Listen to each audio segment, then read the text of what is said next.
తాకట్టులో ఉన్న బంగారాన్ని విడిపించి ఆ రోజు ఆన్లైన్ రేటుకే మేము కొంటాం. Sharma gold company. నమస్కారం. సుమన్ టీవీ ప్రేక్షకులకు శ్రీ క్రోధినామ సంవత్సర ఉగాది శుభాకాంక్షలు. ఈ సంవత్సరం అంతా కూడా ద్వాదశ రాశుల వారికి ఏ రకంగా ఉండబోతుంది, ఆయా రాశుల వారి నవగ్రహాల స్థితిగతులు ఏ రకంగా ఉన్నాయి, వాటి వల్ల ఎలాంటి ఫలితాలు మనకు ఉండబోతున్నాయి అనే విషయాన్ని తెలియజేసేందుకు మనతో పాటు ఉన్నారు ప్రాచీన సంఖ్యాశాస్త్ర మరియు ప్రశ్నశాస్త్ర నిపుణులు కృష్ణమాచార్యులు గారు. గురుగారు నమస్కారం అండి. జై వీరబ్రహ్మ జై గోవిందబాంబజీ. నమస్కారం. గురుగారు, ఈ క్రోధినామ సంవత్సరం తులారాశి వారికి ఎలా ఉండబోతుంది, గవ్వల శాస్త్రం ప్రకారం వారి గ్రహ స్థితిగతులు ఎలా ఉన్నాయి, ఏం తెలియజేస్తుంది? శివాయ బ్రహ్మణే నమ, వీరబ్రహ్మేంద్ర స్వామినే నమో నమ. జై వీరబ్రహ్మ జై గోవిందబాంబజీ. తులారాశి వారికి ఆదాయం 2, వ్యయం 8, రాజ్యపూజ్యం 1, అవమానం 5గా ఉంది. ఒకవైపు ఏమో పంచమ స్థానంలో శని భగవానుడి సంచార స్థితి. ప్రశ్నాశాస్త్రాన్ని అనుసరించి చూస్తే శుక్ర భగవానుడికి సంబంధించినటువంటి వ్యక్తిగతమైనటువంటి జీవితంలో ఎంతో కాలంగా వృత్తి ఉద్యోగ సంబంధమైనటువంటి విషయాల్లో స్థిరమైనటువంటి కొలువులు లభించనటువంటి వాళ్ళకి అరుదైనటువంటి అవకాశాలు కలిసి వస్తాయి. వృత్తి ఉద్యోగంలో స్థిరమైనటువంటి ఉద్యోగం, స్థిరమైనటువంటి వ్యాపారం, ఉపాధి లభించేటువంటి అవకాశాలు పుష్కలంగా ఉంటూ ఉంటాయి. మీరు కోరిన చోటికి బదిలీలు అవుతారు. అనుకున్నటువంటి ఉన్నతమైనటువంటి పదోన్నతిని పొందగలిగేటువంటి అవకాశం ఉంది. వ్యక్తిగతమైనటువంటి జీవితంలో ఆర్థికపరమైనటువంటి అంశాల పట్ల కూడా జాగ్రత్తగా చొరవ చూపెడతారు. పాత రుణాలు తీర్చగలుగుతారు. కొత్త రుణాలు లేదా స్థిర చరాస్తుల కోసం మళ్ళీ ఆర్థికపరమైనటువంటి అంశాలు, ఆర్థికపరమైనటువంటి సంస్థల నుండి రుణం తీసుకునేటువంటి అవకాశం కనపడుతుంది. ఏది ఏమైనప్పటికీ వ్యక్తిగతమైనటువంటి జీవితంలో ఆర్థికపరమైన అంశాలు బాగున్నాయి, వృత్తి ఉద్యోగ సంబంధమైన స్థితిగతులు బాగున్నాయి.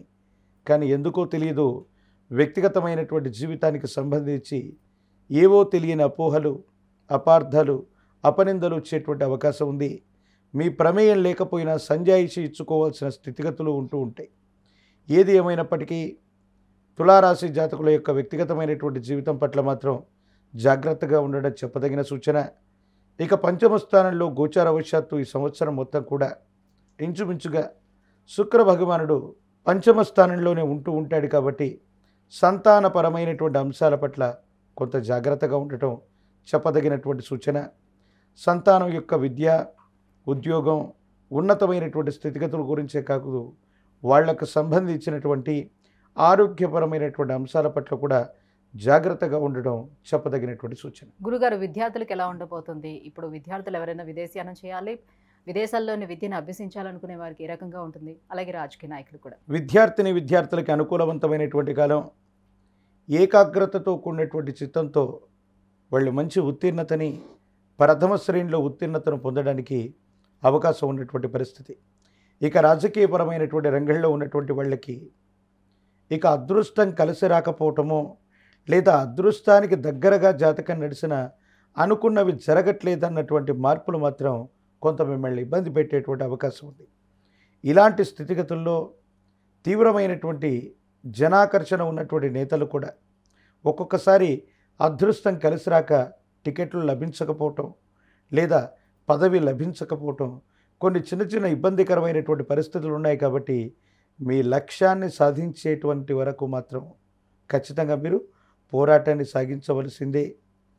మనకి లక్ష్యాన్ని సాధించామన్నటువంటి నివ్వెరపాటు చర్యల వల్ల చిట్ట చివరి నిమిషంలో కొన్ని ఇబ్బందులు ఎదుర్కొనేటువంటి అవకాశం ఉంది. కాబట్టి ఏకాగ్రత చిత్తంతో తప్పనిసరిగా లక్ష్యం పూర్తయింది అన్నటువంటి ఆలోచన వచ్చే వరకు కూడా మీ ప్రయత్నాలు చేయవలసింది. సో వారి ఆరోగ్యం, కుటుంబ సభ్యుల ఆరోగ్యం ఏ రకంగా ఉండబోతుంది? సంతాన యోగం అనేది ఉంటుందా? వీరి యొక్క ఆరోగ్యం బాగుంటుంది. కానీ పంచమ స్థానంలో శని భగవానుడు 2025 ప్రారంభం వరకు అంటే ఇంచుమించుగా ఈ 2024 సంవత్సరం వరకు కూడా క్రోధినామ సంవత్సర అంత్యం వరకు కూడా ఉండేటువంటి అవకాశం ఉంటుంది. కాబట్టి సంతానపరమైనటువంటి ఆరోగ్యం కొంత ఇబ్బంది కలిగిస్తుంది. సంతానం లేనటువంటి వాళ్ళు కొంత ఆలస్యమయ్యేటువంటి అవకాశం ఉంది. ఈ పరిస్థితుల్లో ఉన్నటువంటి నేపథ్యంలో పిల్లల యొక్క వ్యక్తిగతమైనటువంటి ఆరోగ్యపరమైన అంశాలు, వారికి సంబంధించినటువంటి విద్య, భవిష్యత్తు, వీటి గురించి కూడా ఎక్కువగా జాగ్రత్త తీసుకోవడం చెప్పదగిన సూచన. ఇంకా ఎటువంటి పరిహారాలను పాటించుకోవాలి, ఏ దైవారాధన చేసుకోవాలి వీళ్ళు? ప్రశస్తవంతంగా మహాకాలభైరవుడు, కాలభైరవ స్వామి వారి యొక్క రక్షణ మెళ్ళో ధరించిన కాలభైరవ స్వామి వారి యొక్క ఆలయ ప్రాంగణానికి వెళ్ళి నువ్వుల నూనెతో దీపారాధన చేసిన నువ్వుల నూనెను గనక కాలభైరవ స్వామి వారి యొక్క ఆలయ ప్రాంగణంలో దీపారాధన చేసుకోవడానికి వదిలిపెట్టి వచ్చిన యోగదాయకమైనటువంటి పరిస్థితులు వస్తాయి. ప్రత్యేకించి శ్రీకాళహస్తీశ్వర క్షేత్రంలోని జ్ఞానప్రసూనాంబ సమేత కాళహస్తీశ్వర స్వాముల వారిని దర్శనం చేసుకుంటే సంతానపరమైనటువంటి విషయాల్లో ఉన్న రుగ్మతలు, ఇబ్బందులు, ఆరోగ్యపరమైన అంశాలు ఇవన్నీ కూడా చక్కగా ఉంటాయి. భవిష్యత్ అంతా కూడా యోగదాయకంగా ఉండేటువంటి అవకాశం తప్పకుండా కనపడుతుంది. గురుగారు, ఈ క్రోధినామ సంవత్సరం తులారాశి వారికి ఎలా ఉండబోతుంది? ఎటువంటి పరిహారాలను పాటించుకోవాలి, ఏ దైవారాధన చేసుకోవాలనే విషయాన్ని తెలియజేసినందుకు ధన్యవాదాలు. జై వీరబ్రహ్మ, జై గోవిందమంబ.